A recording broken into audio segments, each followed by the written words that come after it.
इस वीडियो में हम बात करने वाले हैं बॉन्ड एनर्जी की। वीडियो का टारगेट हर बार की तरह बिल्कुल सेम रहेगा कि हम एक भी सेकंड वीडियो का वेस्ट नहीं करेंगे और बिल्कुल आसान भाषा में चीजों को अच्छे तरीके से हमेशा के लिए पक्का कर लेंगे। ठीक है, देखो सबसे पहले देखते हैं बॉन्ड एनर्जी होती क्या है। बॉन्ड एनर्जी होती क्या है, देखो मान लो ये अपने पास कोई मॉलिक्यूल है, ये HF का मॉलिक्यूल है, ये हाइड्रोजन है, ये फ्लोरीन है। तो सिंपल सी बात है, हाइड्रोजन और फ्लोरीन के बीच में ये जो बॉन्ड दिखाई दे रहा है, इस बॉन्ड को तोड़ने के लिए जो एनर्जी चाहिए, सीधी सीधी भाषा में उसी को बोल देंगे क्या, बॉन्ड एनर्जी। अब हमसे क्वेश्चन कैसे पूछे जाएंगे, मान लो HF दे दिया और इसके साथ दे दिया HCl दे दिया, इसके साथ दे दिया HBr दे दिया, तो हमसे पूछेंगे कि इस बॉन्ड को तोड़ने में ज्यादा एनर्जी लगेगी या इस बॉन्ड को तोड़ने में या इस बॉन्ड को तोड़ने में। तो बेसिकली क्या है, वो कंपैरिजन करवाएंगे कि ऐसा ऑर्डर आएगा या ऐसा ऑर्डर आएगा। बेसिकली वो कंपैरिजन करके हमसे क्वेश्चन पूछेंगे। तो अब बात यही है कि ऐसे कौन से फैक्टर्स हैं जो बॉन्ड एनर्जी को अफेक्ट करते हैं, है ना। कोई भी क्वेश्चन बॉन्ड एनर्जी का आ जाए, उसको सॉल्व क्या करें, है ना, उसका पैरामीटर क्या है वो हम देखते हैं। देखो एक एक करके हर टाइप का क्वेश्चन हम करने वाले हैं। ठीक है, बिल्कुल टेंशन नहीं लेनी है, वीडियो को स्किप नहीं करना है, एक एक सेकंड वीडियो की देखनी है। ठीक है, देखो मान लो आपको दे दिया जाए कार्बन कार्बन सिंगल बॉन्ड और एक आपको दे दिया कार्बन कार्बन डबल बॉन्ड, एक आपको दे दिया कार्बन कार्बन ट्रिपल बॉन्ड। ठीक है, अब इसमें बताओ बॉन्ड एनर्जी सबसे ज्यादा किसमें है। तो इसमें तो हमें इस टाइप के केस में हमें सिंपली दिख जाएगा कि इसमें नंबर ऑफ बॉन्ड्स ज्यादा हैं, तो इन बॉन्ड्स को तोड़ना हो जाएगा मुश्किल, मतलब इनकी बॉन्ड एनर्जी हो जाएगी ज्यादा। अब यहां पे अपने पास सिंगल बॉन्ड है, तो सिंगल बॉन्ड बड़ी आसानी से टूट जाएगा, तो इसको तोड़ने में सबसे कम एनर्जी लगेगी। तो इस टाइप का क्वेश्चन तो अपना नंबर ऑफ बॉन्ड्स के बेस पे कवर हो जाएगा कि जितने नंबर ऑफ बॉन्ड्स ज्यादा हैं उतनी बॉन्ड एनर्जी ज्यादा है। सिंपल सी बात है। ठीक है, अब ये कार्बन कार्बन वाले एंगल से ही एक और कंसेप्ट देख लेते हैं। ठीक है, देखो ये कार्बन कार्बन डबल बॉन्ड, यहां पे मान लो हाइड्रोजन, यहां पे हाइड्रोजन, यहां पे हाइड्रोजन, यहां पे हाइड्रोजन, और मैं एक दूसरा मॉलिक्यूल बना देता हूं कि कार्बन कार्बन ट्रिपल बॉन्ड, यहां पे हाइड्रोजन, यहां पे हाइड्रोजन, मैं इनकी यहां पे पार्टीशन कर देता हूं। ठीक है, ये क्या है अपना कार्बन कार्बन डबल बॉन्ड, ये है कार्बन कार्बन ट्रिपल बॉन्ड। अब देखो इनकी क्या है, हाइब्रिडाइजेशन चेक कर लो। मान लो पूछ लिया कि बॉन्ड एनर्जी किसमें ज्यादा है, ये मैं दूसरा एंगल बता रहा हूं। ठीक है, इनकी क्या देख लो आप, हाइब्रिडाइजेशन चेक कर लो। तो इस कार्बन की हाइब्रिडाइजेशन कितनी है, 1 2 3 sp2, इस कार्बन की कितनी है sp2, इस कार्बन की कितनी sp, इस कार्बन की भी sp। ठीक है, तो यहां बोलना क्या चाह रहा है, यहां बोलना क्या चाह रहा है कि बॉन्ड एनर्जी, एक फॉर्मूला बन के आता है कि bond energy is directly proportional to percentage s character, is directly proportional to percentage s character. मतलब एस कैरेक्टर जितना ज्यादा होगा उतनी बॉन्ड एनर्जी ज्यादा होगी। जैसे sp में एस कैरेक्टर कितना है 50% और sp2 में एस कैरेक्टर कितना है 33%। तो क्या है, डायरेक्टली प्रोपोर्शनल, मतलब यहां पे एस कैरेक्टर ज्यादा तो बॉन्ड एनर्जी भी इसमें हो जाएगी ज्यादा। ये एक हाइब्रिडाइजेशन वाला कंसेप्ट इसको बोल सकते हैं।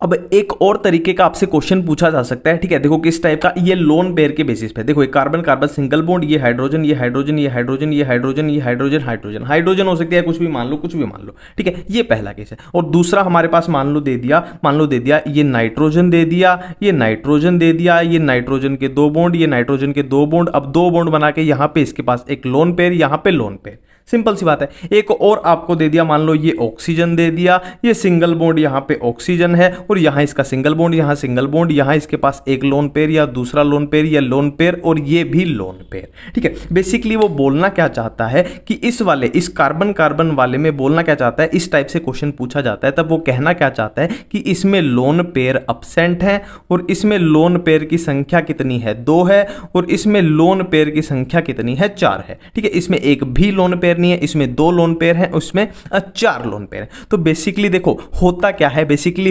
है, जो ये लोन पेयर है ना, ये आपस में क्या करेंगे, रिपल्शन लगाएंगे, आपस में क्या करेंगे, ये रिपल्शन लगाएंगे। तो इनके रिपल्शन की वजह से ये बॉन्ड है जो जल्दी टूट जाएगा, और यहां पे लोन पेयर नहीं है, मतलब यहां पे रिपल्शन भी नहीं है। ठीक है, देखो इसमें एक भी लोन पेयर नहीं है, मतलब बिल्कुल बिल्कुल भी रिपल्शन नहीं है, मतलब ये बॉन्ड तोड़ना मुश्किल है, तो बॉन्ड एनर्जी सबसे ज़्यादा। इसमें सिर्फ 2 लोन पेयर की रिपल्शन लग रही है तो इसमें थोड़ी सी कम, और इसमें 4 लोन पेयर, इधर भी रिपल्शन इधर भी रिपल्शन, मतलब ये बॉन्ड तो ऑलरेडी टूटने को तैयार ही बैठा है। तो इसमें सबसे कमजोर बॉन्ड है, मतलब बॉन्ड एनर्जी सबसे कम। इस बॉन्ड को तोड़ने में सबसे कम एनर्जी चाहिए। एक ये लोन पेयर वाला कंसेप्ट होता है, लोन पेयर वाला, है ना। बेसिकली अगर फॉर्मूला बनाए तो क्या बोल सकते हैं कि bond energy is inversely proportional to number of lone pair. ठीक है, bond energy is inversely proportional to number of lone pair. ये अपना फॉर्मूला एक तरीके से हम बना सकते हैं। अब एक बॉन्ड एनर्जी को जो फैक्टर इफेक्ट करता है वो होता है रेजोनेंस। वो कैसे करता है उसको समझने के लिए हमें क्या है, एक बेंजीन रिंग यहां बनानी पड़ेगी। ये हमारे पास एक बेंजीन रिंग है, ठीक है। देखो हमें पता है इस बेंजीन रिंग में रेजोनेंस हो रही है, और क्या बातें हमें यहां पे पता है कि ये कार्बन है, ये कार्बन है, ये कार्बन है, ये कार्बन है, ये कार्बन है, ये कार्बन है, ठीक है। और एक बेसिक सी बात हमें रेजोनेंस के बारे में पता होनी चाहिए कि ये मॉलिक्यूल जैसा दिख रहा है वैसा नहीं है। क्यों नहीं है? क्योंकि देखो अभी हमें क्या दिख रहा है कि इस कार्बन और इस कार्बन के बीच में ये डबल बॉन्ड है, और इस कार्बन और इस कार्बन के बीच में क्या है, सिंगल बॉन्ड है। बट असल में ऐसा नहीं है। ये अभी यहां डबल दिख रहा है तो थोड़ी देर बाद ये डबल यहां बन जाएगा, है ना, यहां सिंगल बन जाएगा, ये डबल यहां कूद जाएगा। तो रेजोनेंस इसी को तो बोलते हैं कि इलेक्ट्रॉन की मूवमेंट हो रही है, कहीं भी ऐसा नहीं है कि ऐसा ही रहेगा, ये मूवमेंट हो रही है एक तरीके से, ठीक है। तो बॉन्ड एनर्जी का इसके साथ क्या लेना देना है, हम मुद्दे की बात क्या है ना, अपनी मेन बात अब निकाल रहा हूं मैं, ठीक है। देखो मान लो एक नॉर्मल कार्बन और कार्बन के बीच में सिंगल बॉन्ड है, और इसे तोड़ने के लिए एनर्जी चाहिए 10 जूल, इसे तोड़ने के लिए एनर्जी चाहिए 10 जूल, ठीक है। और ये यहां पे बॉन्ड देखो, कार्बन और कार्बन के बीच में जो सिंगल बॉन्ड है, इसी तोड़ने के लिए कितनी एनर्जी चाहिए? तो सिंपल सी बात है, रेजोनेंस की वजह से इस सिंगल बॉन्ड में थोड़े थोड़े डबल बॉन्ड के फीचर आ जाएंगे, क्योंकि इलेक्ट्रॉन की मूवमेंट हो रही है। तो इस बॉन्ड को तोड़ने के लिए 10 जूल से तो ज्यादा एनर्जी चाहिए, 10 जूल से ज्यादा एनर्जी चाहिए। तो ये रेजोनेंस का इफेक्ट है कि रेजोनेंस की वजह से क्या है, ये सिंगल बॉन्ड की जो बॉन्ड एनर्जी है वो इंक्रीज हो चुकी है, ठीक है। ये अपना इफेक्ट था। और देखते हैं बॉन्ड एनर्जी को क्या क्या चीजें इफेक्ट करती हैं। देखो डेल्टा ई एन के डायरेक्टली प्रोपोर्शनल होती है बॉन्ड एनर्जी। इसका सिंपल सा रीजन है कि दो, मान लो एक्स और वाई के बीच में बॉन्ड बन रहा है, इनके बीच में डेल्टा ई एन जितना ज्यादा होगा उतना स्ट्रॉन्ग ये बॉन्ड बनेगा, उतनी स्ट्रॉन्ग इनमें अट्रैक्शन बनेगी, उतना स्ट्रॉन्ग बनेगा। तो जितना ज्यादा डेल्टा ई एन उतनी ज्यादा बॉन्ड एनर्जी। इसका एक बहुत अच्छा एग्जांपल जो सबसे ज्यादा पूछा जाता है, मान लो HF है, HCl है, HBr है, HI है ना। तो देखो फ्लोरीन की इलेक्ट्रोनेगेटिविटी होती है बहुत ज्यादा, तो इसमें डेल्टा EN सबसे ज्यादा। आयोडीन की इलेक्ट्रोनेगेटिविटी इसमें हो जाएगी सबसे कम, तो इसमें डेल्टा EN भी हो जाएगा कम। अब डेल्टा EN जितना ज्यादा उतनी बॉन्ड एनर्जी ज्यादा। ये अपना ऑर्डर इजीली बन गया। Bond energy is directly proportional to electronegativity का डिफरेंस। ये एक तरीके से एक और फॉर्मूला अपने पास यहां पे सामने आ रहा है। एक अपने पास लास्ट फैक्टर बचता है कि bond energy is inversely proportional to atomic size. ये अपना एक तरीके से एक और फॉर्मूला बन गया। Bond energy is inversely proportional to atomic size. ये कहीं ना कहीं बॉन्ड लेंथ से भी अपना रिलेट हो जाएगा। फॉर एग्जांपल देखो, ये एक एटम है और ये दूसरा एटम है, और ये इन दोनों के बीच में बॉन्ड बना हुआ है, ये इन दोनों के बीच में बॉन्ड हुआ है। और दूसरा मैं एग्जांपल दूं, मान लो ये एक एटम है, ये दूसरा एटम है, और ये इन दोनों के बीच में बॉन्ड बना हुआ है। तो देखो अगर स्मॉलर साइज के एटम होंगे तो उनकी बॉन्ड लेंथ भी क्या होगी, बॉन्ड लेंथ भी कम होगी। और अगर बड़े साइज के एटम है तो उनके बीच की बॉन्ड लेंथ भी होगी ज्यादा। तो बॉन्ड लेंथ अगर ज्यादा है तो उसको तोड़ना भी हो जाएगा उतना ही आसान। अगर बॉन्ड लेंथ कम है तो उसको तोड़ना है मुश्किल। तो सिंपल सी बात है, एटॉमिक साइज जितना कम रहेगा उतनी बॉन्ड एनर्जी ज्यादा, ठीक है। इसमें इसकी क्या है, बॉन्ड एनर्जी ज्यादा हो जाएगी, इस बॉन्ड को तोड़ना मुश्किल है। यहां बॉन्ड एनर्जी कम हो जाएगी क्योंकि बॉन्ड लेंथ एक तरीके से ज्यादा हो रही है, तो बॉन्ड को तोड़ना है क्या है, आसान है, ठीक है, आसान है।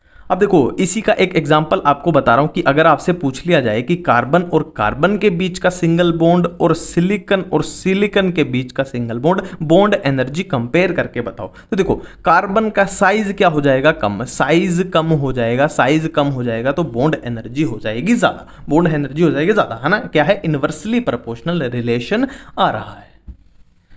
अब देखो इस वाले केस की हमें एक बहुत फेमस एक्सेप्शन दिखाई देती है, ये वाली हैलोजन वाली, ठीक है। देखो बेसिकली होना क्या चाहिए था कि जिसका साइज सबसे कम उसकी बॉन्ड एनर्जी सबसे ज्यादा, मतलब क्या है, फ्लोरीन सबसे आगे होना चाहिए था, फिर क्लोरीन, फिर ब्रोमीन, फिर आयोडीन, क्योंकि फ्लोरीन का साइज है सबसे कम तो बॉन्ड एनर्जी होनी चाहिए थी सबसे ज्यादा, है ना। तो क्लोरीन, ब्रोमीन, आयोडीन वाले तो अपने रूल फॉलो कर रहे हैं, बट ये फ्लोरीन ने थोड़ी गड़बड़ी दिखा दी, ये बीच में घुस गया। अब हुआ क्यों, ऐसा हुआ क्यों, इसका रीजन है कि फ्लोरीन का जो साइज है ना, फ्लोरीन का जो एटम का साइज है, एटम का साइज है वो बहुत कम है, वो बहुत कम है, वो बहुत कम है, तो होगा क्या, इसके पास भी इलेक्ट्रॉन है, इसके पास भी इलेक्ट्रॉन है, तो ये बहुत कम होने की वजह से ये एटम बहुत पास पास है, बॉन्ड लेंथ बहुत कम है, तो ये रिपल्शन ज्यादा हो रही है, और इस इलेक्ट्रॉन की रिपल्शन की वजह से फ्लोरीन और फ्लोरीन के बीच का जो बॉन्ड है वो कमजोर है, वो जल्दी टूटने की तरफ भाग रहा है, इसीलिए उसकी बॉन्ड एनर्जी कम हो जाती है, यहां पे पहुंच जाता है, ये आपको याद ही रखना पड़ेगा, ठीक है। बाकी इसमें कुछ नहीं था, सिंपल बातें थी। Thank you.